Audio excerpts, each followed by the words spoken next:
I was the shadow of the waxwing slain by the false azure in the window pane. I was the smudge of ashen fluff, and I lived on, flew on in the reflected sky. And from the inside, too, I duplicate myself, my lamp, an apple on a plate. Uncurtaining the night, I'd let dark glass hang all the furniture above the glass. And how delightful when a fall of snow covered my glimpse of lawn and reached up so as to make chair and bed exactly stand upon that snow out in that crystal land. Or take the falling snow, each drifting flake shapeless and slow, unsteady and opaque, a dull dark white against the day's pale white, and abstract larches in the neutral light.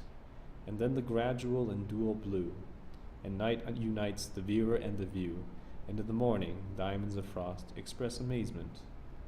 Whose spurred feet have crossed from left to right the blank page of the road, reading from left to right in winter's code, a dot, an arrow pointing back, repeat, dot, arrow pointing back, a pheasant's feet, torquated beauty, sublimated grouse, finding your china right behind my house.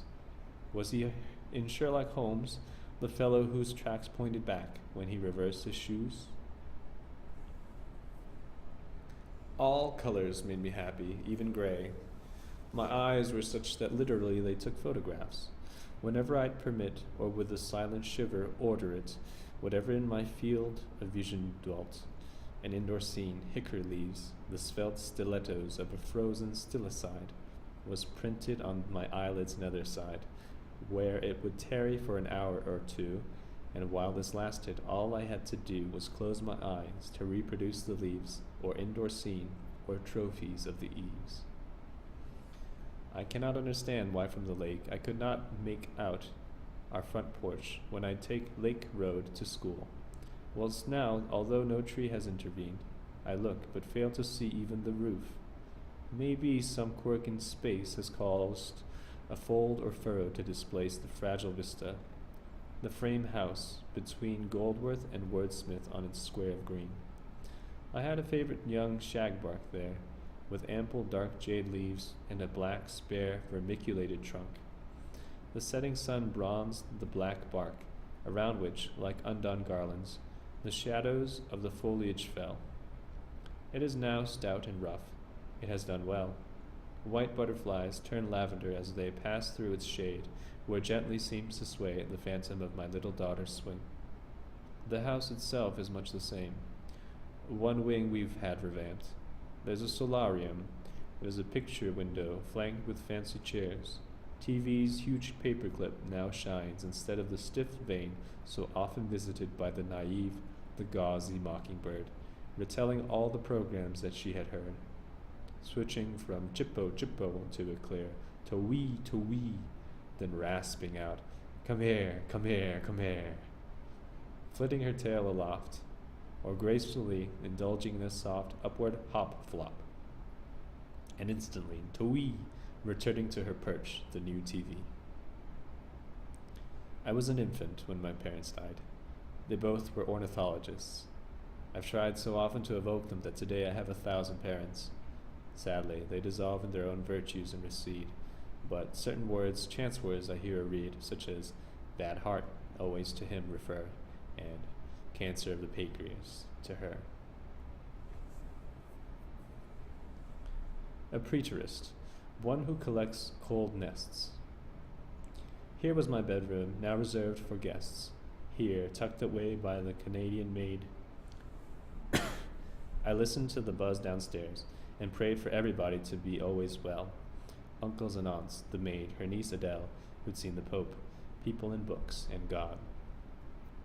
I was brought up by dear bizarre Aunt Maud, a poet and a painter with a taste for realistic objects interlaced with grotesque growths and images of doom. She lived to hear the next babe cry. Her room we've kept intact. Its trivia create a still life in her style. The paperweight of convex glass enclosing a lagoon, the verse open at the index. Moon, moonrise, more, moral. The forlorn guitar, the human skull, and from the local star, a curio. Red Sox beat Yankees 5-4 on Chapman's homer, thumbtack to the door.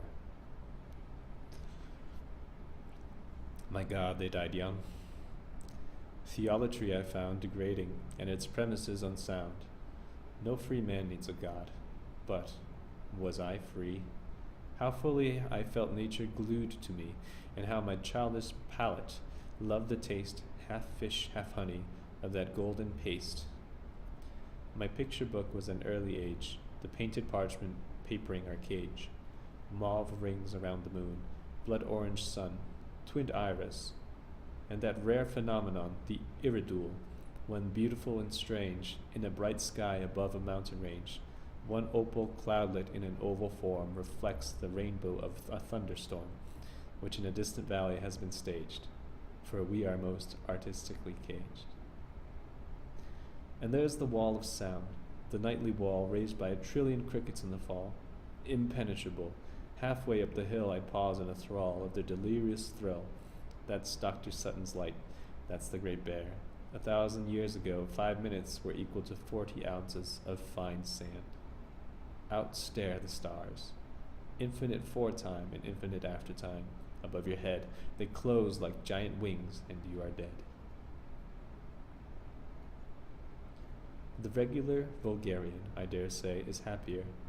He sees the Milky Way only when making water. Then as now, I walked at my own risk, whipped by the bough, tripped by the stump. Asthmatic, lame and fat, I never bounced a ball or swung a bat. I was the shadow of the waxwing slain by feigned remoteness in the window pane. I had a brain, 5 senses, one unique, but otherwise I was a cloutish freak. In sleeping dreams I played with other chaps, but really envied nothing, save perhaps the miracle of a lemnis skate left upon wet sand by nonchalantly deft bicycle tires. A thread of subtle pain, tugged at by playful death, released again, but always present, ran through me. One day, when I just turned 11, as I lay prone on the floor and watched a clockwork toy, a tin wheelbarrow pushed by a tin boy, bypass chair legs and stray beneath the bed, there was a sudden sunburst in my head, and then black night. That blackness was sublime. I felt distributed through time and space, 1 foot upon a mountaintop, 1 hand underneath the pebbles of a painting strand. 1 hand under the pebbles of a panting strand, 1 ear in Italy, 1 eye in Spain, in caves my blood, and the stars my brain. There were dull throbs in my Triassic, green optical spots in upper Pleistocene, an icy shiver down my age of stone, and all tomorrows in my funny bone. During one winter, every afternoon, I'd into that momentary swoon, and then it ceased. Its memory grew dim. My health improved. I even learned to swim. But like some little lad forced by a wench with his pure tongue her abject thirst to quench, I was corrupted, terrified, allured, and though old Dr. Colt pronounced me cured of what he said were mainly growing pains, the wonder lingers and the shame remains.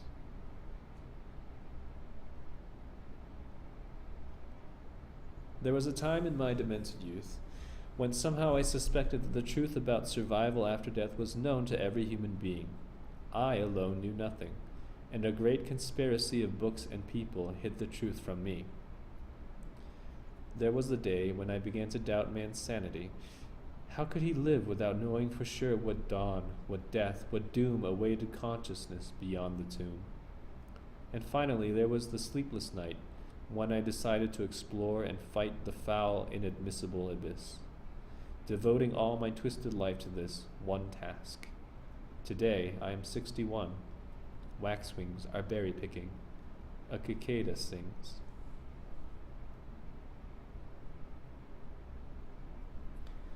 The little scissors I am holding are a dazzling synthesis of sun and star.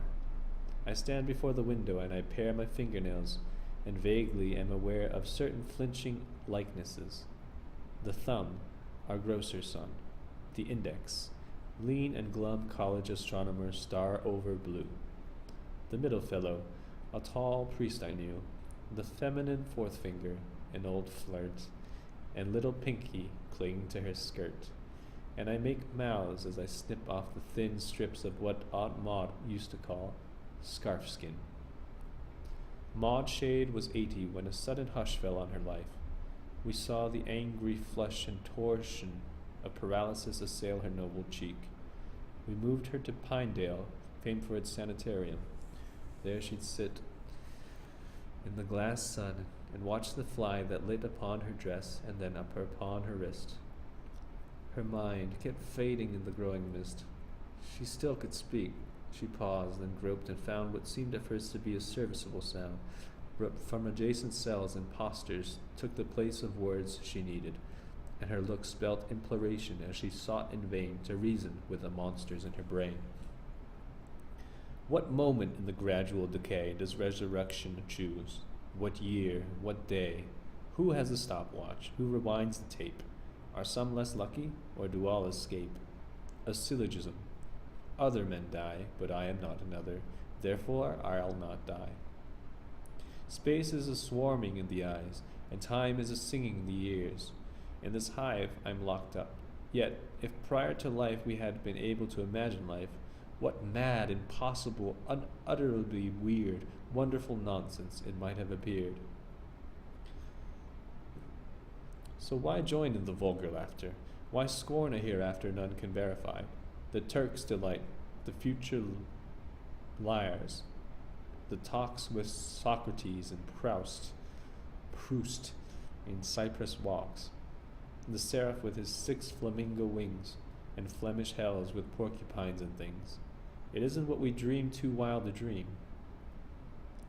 It isn't that we dream too wild to dream. The trouble is, we do not make it seem sufficiently unlikely. For the most we can think up is a domestic ghost. How ludicrous these efforts to translate into one's private tongue a public fate, instead of poetry divinely terse, disjointed notes, insomnia's mean verse. Life is a message scribbled in the dark, anonymous. Espied on a pine's bark as we were walking home the day she died. An empty emerald case, squat and frog-eyed, hugging the trunk, and its companion piece, a gum-logged ant.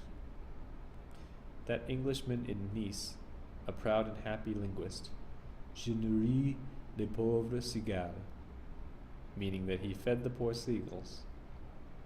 La Fontaine was wrong. Dead is the mandible, alive the song. And so I pare my nails and muse, and hear your footsteps upstairs, and all is right, my dear. Sybil, throughout our high school days I knew your loveliness, but fell in love with you during an outing of the senior class to New Y Falls. We lunched on damp grass. Our teacher of geology discussed the cataract. Its roar and rainbow dust made the tame park romantic. I reclined in April's haze immediately behind your slender back and watched your neat small head bend to one side, one palm with finger spread between a star of trillium and a stone pressed on the turf. A little phalange bone kept twitching. Then you turned and offered me a thimbleful of bright metallic tea. Your profile has not changed. The glistening teeth biting the careful lip, the shade beneath the eyes from the long lashes, the peach down rimming the cheekbone, the dark, silky brown of hair brushed up from the temple and from nape, and the very naked beck, the Persian shape of nose and eyebrow. You have kept it all, and on still nights we hear the waterfall. Come and be worshipped, come and be caressed, my dark Vanessa, crimson barred, my blessed, my admirable butterfly. Explain how could you, in the gloam of lilac lane, have let uncouth, hysterical John Shade blubber your face and ear and shoulder blade? We have been married 40 years. At least 4,000 times your pillow has been creased by our two heads. 400,000 times the tall clock with the hoarse Westminster chimes has marked our common hour. How many more free calendars shall grace the kitchen door? I love you when you're standing on the lawn, peering at something in a tree. It's gone, it was so small, it might come back. All this voiced in a whisper, softer than a kiss. I love you when you call me to admire a jet's pink trail above the sunset fire. I love you when you're humming as you pack a suitcase or the farcical car sack with a round-trip zipper. And I love you most when with a pensive nod you greet her ghost and hold her first toy on your palm, or look at a postcard from her found in a book. She might have been you, me, or some quaint blend. Nature chose me so much so as to wrench and rend your heart and mind. At first we'd smile and say, all little girls are plump, or Jim McVeigh, the family oculist, will cure that slight squint in no time. And later, she'll be quite pretty, you know, and trying to assuage the swelling torment. That's the awkward age. She should take riding lessons, you would say, your eyes and mine not meeting. She should play tennis or badminton, less starch, more fruit. She may not be a beauty, but she's cute. It was no use. No use. The prizes won in French and history no doubt were fun. At Christmas parties, games were rough, no doubt, and one shy little guest might be left out. But let's be fair. While children of her age were cast as elves and fairies on the stage that she'd helped paint for the school pantomime, my gentle girl appeared as Mother Time, a bent charwoman with a slop pail and a broom, and like a fool I sobbed in the men's room. Another winter was scraped away. The tooth-wort white haunted our woods in May. Summer was power mode, and autumn burned, alas. The dingy cygnet never turned into a wood duck. And again your voice. But this is prejudice. You should rejoice that she is innocent. Why overstress the physical? She wants to look a mess. Virgins have written some resplendent books. Love-making is not everything. Good looks are not that indispensable. And still, old Pan would call from every painted hill, and still the demons of our pity spoke. No lips would share the lipstick of her smoke. The telephone that rang before a ball every 2 minutes in Sorosa Hall for her would never ring. And with a great screeching of tires on gravel, to the gate out of lacquered night, a white scarfed beau would never come for her. She'd never go, a dream of gauze and jasmine, to that dance. We sent her, though, to a chateau in France. And she returned in tears, with new defeats, new miseries. On days when all the streets of College Town led to the game, she'd sit on the library steps and read or knit, mostly alone she'd be, with that nice frail roommate, now a nun, and once or twice with the Korean boy who took my course. She had strange fears, strange fantasies, strange force of character, as when she spent 3 nights investigating certain sounds and lights in an old barn. She twisted words, pot, top, spider, redips, and powder was red wop. She called you a didactic catadid. She hardly ever smiled, and when she did, it was a sign of pain. She'd criticize ferociously our projects, and with eyes expressionless, sit on her tumbled bed, spreading her swollen feet, scratching her head with psoriatic fingernails, and moan, murmuring dreadful words in monotone. She was my darling. Difficult, morose, but still my darling. You remember those almost unruffled evenings when we played mahjong, or she tried on your furs, which made her almost fetching, and the mirrors smiled, the lights were merciful, the shadows mild. Sometimes I'd help her with a Latin text, or she'd be reading in her bedroom next to my fluorescent layer, and you would be in your own study, twice removed from me, and I would hear both voices now and then. Mother, what's Grimpen? What is what? Grimpen. Pause. And your guarded scholium. Then again. Mother, what is catonic? That too, you'd explain, appending, would you like a tangerine? No. Yes. And what does sempiternal mean? You'd hesitate, and lustily I'd roar the answer from my desk through the closed door. It does not matter what it was she read. Some phony modern poem that was said in English lit to be a document engaging and compelling. What this meant, nobody cared. The point is that the three chambers then bound by you and her and me now form a triptych or a three-act play in which portrayed events forever play. I think she always nursed a small, mad hope. I'd finished recently my book on Pope. Jane Dean, my typist, offered her one day to meet Pete Dean, a cousin. Jane's fiancé would then take all of them in his new car a score of miles to a Hawaiian bar. The boy was picked up at 8:15 in New Y. Sleet glazed the roads. At last they found the place, when suddenly Pete Dean, clutching his brow, exclaimed that he had clean forgotten an appointment with a chum who landed in jail if he, Pete, did not come, etc. She said she understood. After he'd gone, the three young people stood before the azure entrance for a while.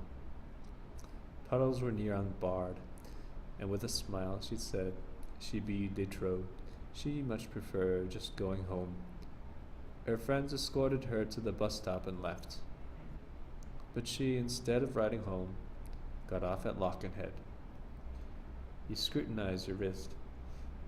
It's 8:15, and here, time forked. I'll turn it on. The screen in its blank broth evolved a lifelike blur, and music wailed. He took one look at her and shot a death ray at well-meaning Jane. A male hand traced from Florida to Maine the curving arrows of Aeolian wars. You said that later a quartet of bores, 2 writers and 2 critics, would debate the cause of poetry on Channel 8. A nymph came pirouetting under white rotating petals in a vernal rite to kneel before an altar in a wood, where various articles of toilet stood. I went upstairs and read a galley proof, and heard the wind roll marbles on the roof. See the blind beggar dance, the cripple sing, has unmistakably the vulgar ring of its preposterous age. Then came your call, my tender mockingbird, up from the hall. I was in time to overhear brief fame and have a cup of tea with you. My name was mentioned twice, as usual, just behind one oozy footstep, Frost. Sure you don't mind? I'll catch the Exton plane because, if I don't come by midnight with the dough. And then there was a kind of travelogue. A host narrator took us through the fog of a March night, where headlights from afar approached and grew like a dilating star, to the green, indigo, and tawny sea which we had visited in 33, 9 months before her birth. Now it was all pepper and salt, and hardly could we recall that first long ramble, the relentless light, the flocks of sails, one blue among the white, clashed queerly with the sea, and 2 were red. The man in the old blazer crumbing bread, the crowding gulls insufferably loud, and one dark pigeon waddling in the crowd.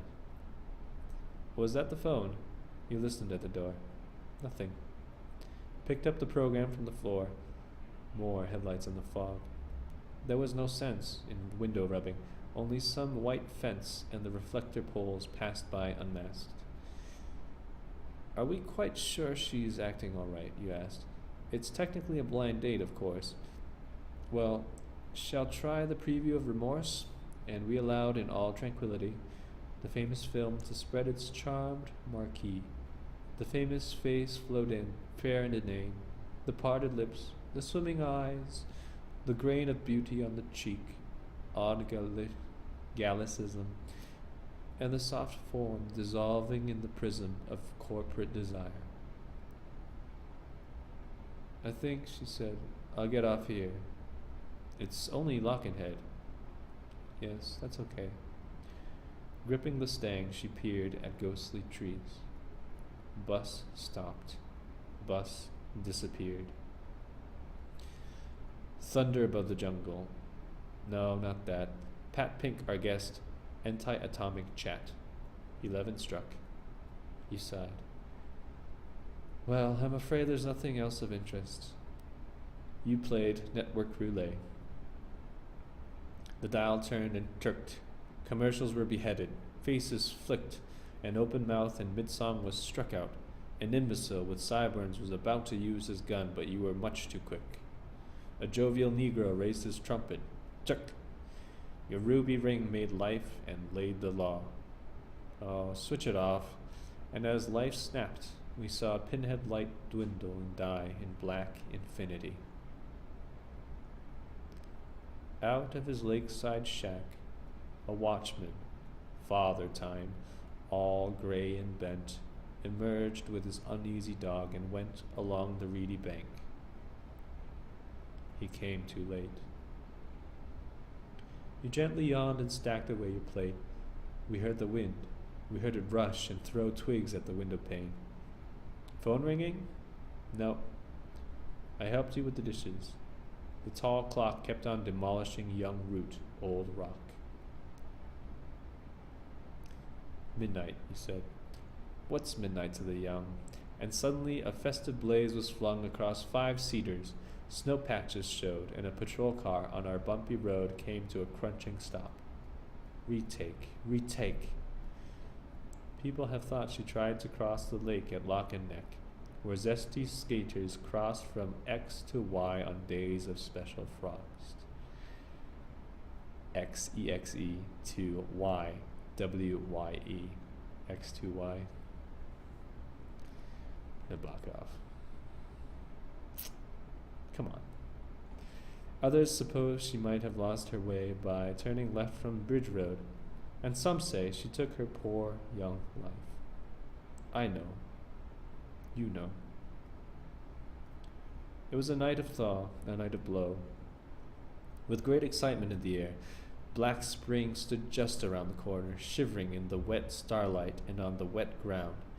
The lake lay in the midst, its ice half drowned. A blurry shape stepped off the reedy bank into a crackling, gulping swamp and sank.